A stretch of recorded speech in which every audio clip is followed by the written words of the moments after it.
नमस्कार, ये आकाशवाणी शिमला है। अब आप प्रभा शर्मा से प्रादेशिक समाचार सुनिए। आज के मुख्य समाचार। प्रधानमंत्री ने वर्चुअल माध्यम से पीएम किसान सम्मान निधि योजना की 9वीं किश्त की जारी। 9 करोड़ 50 लाख लाभार्थी किसानों को मिला लाभ। राज्य आपदा राहत निधि और राष्ट्रीय आपदा निधि से 3.5 वर्षों में केंद्र ने प्रदेश को 1,800 करोड़ से अधिक की राशि की जारी। विधानसभा में पॉइंट ऑफ ऑर्डर के मुद्दे को लेकर सत्ता पक्ष और विपक्ष के सदस्यों में जोरदार हंगामा। और मुख्यमंत्री जयराम ठाकुर ने स्वच्छ हिमाचल स्वस्थ हिमाचल अभियान का शिमला से किया शुभारंभ। अब समाचार विस्तार से। प्रधानमंत्री नरेंद्र मोदी ने आज वर्चुअल माध्यम से प्रधानमंत्री किसान सम्मान निधि योजना की 9वीं किश्त जारी की। 9 करोड़ 50 लाख लाभार्थी किसान परिवारों के खातों में 19,000 करोड़ रुपए से अधिक की राशि डाली गई।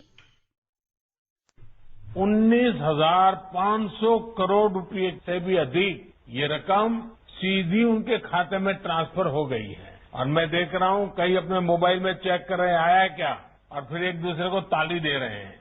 आज जब बारिश का मौसम है और बुआई भी जोरों पर है तो ये राशि छोटे किसानों के बहुत काम आएगी।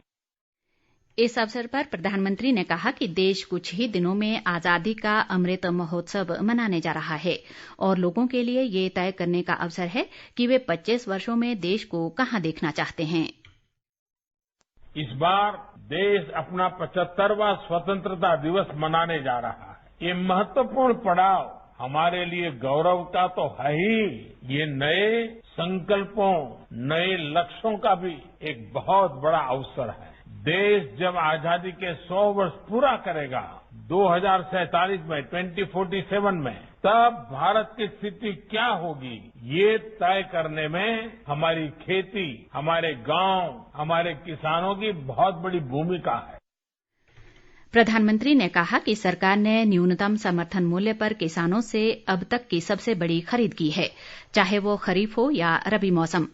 प्रधानमंत्री ने ये भी कहा कि देश की कृषि नीतियों में छोटे किसानों को सर्वोच्च प्राथमिकता दी जा रही है। पीएम किसान सम्मान निधि के तहत अब तक किसानों को 1,60,000 करोड़ रुपए दिए जा चुके हैं। प्रधानमंत्री ने पीएम किसान सम्मान निधि के लाभार्थियों से भी बातचीत की। इस बीच मुख्यमंत्री जयराम ठाकुर ने शिमला से वर्चुअल माध्यम से इस कार्यक्रम में हिस्सा लिया। जयराम ठाकुर ने कहा कि प्रधानमंत्री की इस योजना के तहत छोटे और सीमांत किसानों को हर वर्ष 6,000 रुपए की सहायता दी जा रही है। उन्होंने कहा कि इस योजना के तहत अब तक हिमाचल के 9,32,000 पात्र परिवारों को 1,350 करोड़ रुपए वितरित किए जा चुके हैं। प्रदेश में पिछले 3.5 सालों में राज्य आपदा राहत निधि और राष्ट्रीय आपदा निधि से कुल मिलाकर 1,892 करोड़ 11 लाख रुपए की राशि केंद्र सरकार ने हिमाचल प्रदेश को जारी की है। शिमला में चल रहे प्रदेश विधानसभा के मॉनसून सत्र के दौरान आज प्रश्नकाल में राजस्व मंत्री महेंद्र सिंह ठाकुर ने कांग्रेस के जगत सिंह नेगी के सवाल के जवाब में बताया कि इसके तहत 2018-19 में कुल मिलाकर 507 करोड़ 82 लाख रुपए, 2019-20 में 743 करोड़ 99 लाख रुपए, 2020-21 में 454 करोड़ रुपए और 2021-22 में 30 जून तक 186 करोड़ 30 लाख रुपए जारी किए हैं। भाजपा विधायक विशाल नहरिया के सवाल पर जल शक्ति मंत्री महेंद्र सिंह ने कहा कि धर्मशाला में निर्माणाधीन वार म्यूजियम पर अभी तक 10 करोड़ 26 लाख रुपए की राशि खर्च की जा चुकी है। उन्होंने कहा कि इस वार म्यूजियम को जल्द तैयार किया जाएगा और इसके लिए 11 करोड़ 2,78,000 रुपए स्वीकृत हुए हैं। महेंद्र सिंह ठाकुर ने कहा कि इसके निर्माण को और धनराशि की जरूरत है, जिसका मामला वित्त विभाग से उठाया गया है। उन्होंने कहा कि जितना परिसर तैयार हो गया है उसे खोलने पर विचार किया जाएगा।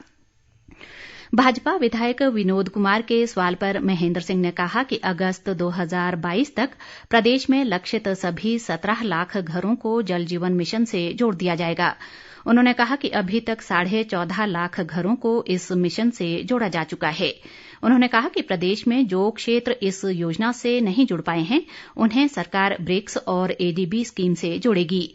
ऊर्जा मंत्री सुखराम चौधरी ने कांग्रेस विधायक अनिरुद्ध सिंह के सवाल पर कहा कि प्रदेश में कम वोल्टेज की समस्या को दूर करने के लिए 100 करोड़ रुपए का एक प्रोजेक्ट तैयार किया है।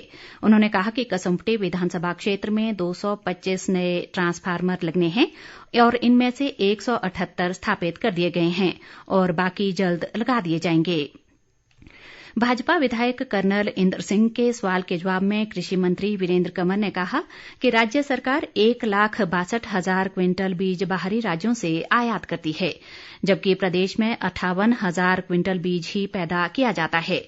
उन्होंने कहा कि हाईब्रिड बीज सर्टिफाइड कंपनियों से खरीदा जा रहा है, जबकि नॉन हाईब्रिड बीज प्रदेश में तैयार किया जा रहा है। कृषि मंत्री ने कहा कि राज्य सरकार ने अपने स्तर पर हाईब्रिड बीज तैयार करने के लिए नीतिगत फैसला लिया है और इसके लिए नेशनल सीड कॉरपोरेशन के साथ बात चल रही है। प्रदेश विधानसभा में आज सत्ता पक्ष और विपक्ष के सदस्यों ने पॉइंट ऑफ ऑर्डर के मुद्दे पर जोरदार हंगामा किया। इस दौरान नेता प्रतिपक्ष मुकेश अग्निहोत्री और संसदीय कार्य मंत्री सुरेश भारद्वाज के बीच जहां तीखी नोक-झोंक हुई, वहीं मुख्यमंत्री ने कहा कि पॉइंट ऑफ ऑर्डर के जरिए केवल बहुत आवश्यक मामले ही उठाए जाने चाहिए। विस्तृत ब्यौरे के साथ हमारे विशेष संवाददाता। विधानसभा में आज सत्तापक्ष और विपक्ष के सदस्यों ने पॉइंट ऑफ ऑर्डर के मुद्दे पर हंगामा और नारेबाजी की। प्रश्नकाल समाप्त होते ही भाजपा की ओर से विधायक नरेंद्र ठाकुर और कांग्रेस के कर्नल धनीराम शांडिल ने पॉइंट ऑफ ऑर्डर के जरिए अपना अपना मुद्दा उठाना चाहा, लेकिन विधानसभा अध्यक्ष ने उन्हें इसकी इजाजत देने से इनकार कर दिया और सदन की कार्यवाही को आगे बढ़ाना चाहा। लेकिन विपक्ष ने इसका जोरदार विरोध किया और पूरा विपक्ष अपनी सीट पर खड़ा होकर शोरगुल करने लगा। इस दौरान विपक्षी सदस्यों ने कुछ देर सदन में नारेबाजी भी की। इस दौरान मुख्यमंत्री जयराम ठाकुर को यहां तक कहना पड़ा कि यदि इस मुद्दे पर यही स्थिति रही तो विधानसभा में पॉइंट ऑफ ऑर्डर की कभी न खत्म होने वाली स्थिति पैदा हो जाएगी। उन्होंने ये भी कहा कि यदि ऐसा नहीं होता तो 0 आवर के बारे में सोचा जाना चाहिए। उन्होंने विपक्षी सदस्यों द्वारा एक साथ कई पॉइंट ऑफ ऑर्डर पूछने पर ऐतराज जताया। वहीं दूसरी ओर नेता प्रतिपक्ष मुकेश अग्निहोत्री ने कहा कि जब तक नई व्यवस्था नहीं हो जाती तब तक पॉइंट ऑफ ऑर्डर की व्यवस्था जारी रखी जाए। इसी मुद्दे पर विधानसभा अध्यक्ष विपिन सिंह परमार ने कहा कि नियमों में पॉइंट ऑफ ऑर्डर का कोई प्रावधान नहीं है। विधानसभा अध्यक्ष ने कहा कि सदस्य नियम के तहत चर्चा ला सकते हैं, जिस पर उन्हें अपना पक्ष रखने का पूरा मौका दिया जाएगा। सदन में काफी शोरगुल के बाद विधानसभा अध्यक्ष विपिन सिंह परमार द्वारा दोनों ही पक्षों के सदस्यों को पॉइंट ऑफ ऑर्डर की इजाजत देने के बाद ये मामला शांत हुआ। रितेश कपूर, आकाशवाणी समाचार, शिमला। मुख्यमंत्री जयराम ठाकुर ने कहा है कि शिमला जिले की पराला फल व सब्जी मंडी में सेब सीजन के दौरान लोगों को ट्रैफिक जाम की समस्या का सामना नहीं करना पड़ेगा। प्रदेश विधानसभा में आज विधायक बलवीर सिंह वर्मा द्वारा नियम 62 के तहत लाए गए प्रस्ताव के जवाब में मुख्यमंत्री ने कहा कि पराला मंडी में यातायात को सुचारू रूप से चलाए रखने के लिए पर्याप्त संख्या में पुलिस बल तैनात कर दिया गया है और अब पिछले 2 दिनों से यहां ट्रैफिक जाम जैसी कोई समस्या नहीं रह गई है। मुख्यमंत्री ने मूल प्रस्ताव के उत्तर में कहा कि 2 अगस्त को कुलदीप कुमार नामक बागवान की पराला में दिल का दौरा पड़ने से मौत हो गई थी। मृतक की पोस्टमार्टम रिपोर्ट में भी उसकी मौत का कारण दिल का दौरा पड़ना ही बताया गया है। हालांकि इस मामले में अभी फॉरेंसिक रिपोर्ट आना बाकी है। कृषि मंत्री वीरेंद्र कंवर ने कहा है कि शिमला के टूटू में प्रस्तावित सब्जी मंडी का निर्माण इस मामले के अदालत से निपटारे के बाद ही होगा। उन्होंने कहा कि प्रदेश सरकार ने टूटू में सब्जी मंडी के निर्माण के लिए सशर्त मंजूरी दी है। इस मंजूरी के मुताबिक SJVN और गौशाला द्वारा भूमि खाली करने तथा अदालत से मामला खत्म होने पर ही यहां सब्जी मंडी का निर्माण शुरू किया जाएगा। वीरेंद्र कंवर विधायक विक्रमादित्य सिंह द्वारा नियम 62 के तहत इस मुद्दे पर हुई चर्चा के जवाब में बोल रहे थे। मुख्यमंत्री जयराम ठाकुर ने आज शिमला के रिज मैदान से नगर निगम शिमला के 250 सफाई मित्रों के दल को हरी झंडी दिखाकर स्वच्छ हिमाचल स्वस्थ हिमाचल अभियान का शुभारंभ किया। इस अवसर पर उन्होंने कहा कि प्रदेश के प्राकृतिक सौंदर्य को संजोकर रखने के लिए सभी को स्वच्छता की आदत अपनानी चाहिए।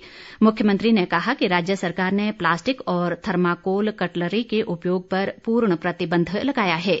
उन्होंने प्रदेश के शहरी स्थानीय निकायों और नगर पालिकाओं को 70 प्लास्टिक श्रेडर मशीनें भी प्रदान की। प्रदेश कांग्रेस महासचिव रजनीश किमटा ने राज्य सरकार पर सेब बागवानों की अनदेखी करने का आरोप लगाया है। शिमला में आज एक पत्रकार वार्ता में उन्होंने कहा कि भारी बरसात के चलते कई जिलों में संपर्क सड़कें बाधित हैं, जिस कारण सेब बागवान अपनी फसल मंडियों तक नहीं पहुंचा पा रहे हैं। किमटा ने कहा कि संपर्क मार्गों के जल्द बहाल न हो पाने की वजह से बागवानों के करोड़ों रुपए के सेब बर्बाद होने की कगार पर हैं। रजनीश किमटा ने कहा कि केंद्र सरकार ने इंपोर्ट ड्यूटी को घटाकर 15% कर दिया है, जिससे प्रदेश के बागवानों को नुकसान झेलना पड़ रहा है। अंत में मुख्य समाचार एक बार फिर। प्रधानमंत्री ने वर्चुअल माध्यम से पीएम किसान सम्मान निधि योजना की 9वीं किश्त की जारी। 9 करोड़ 50 लाख लाभार्थी किसानों को मिला लाभ।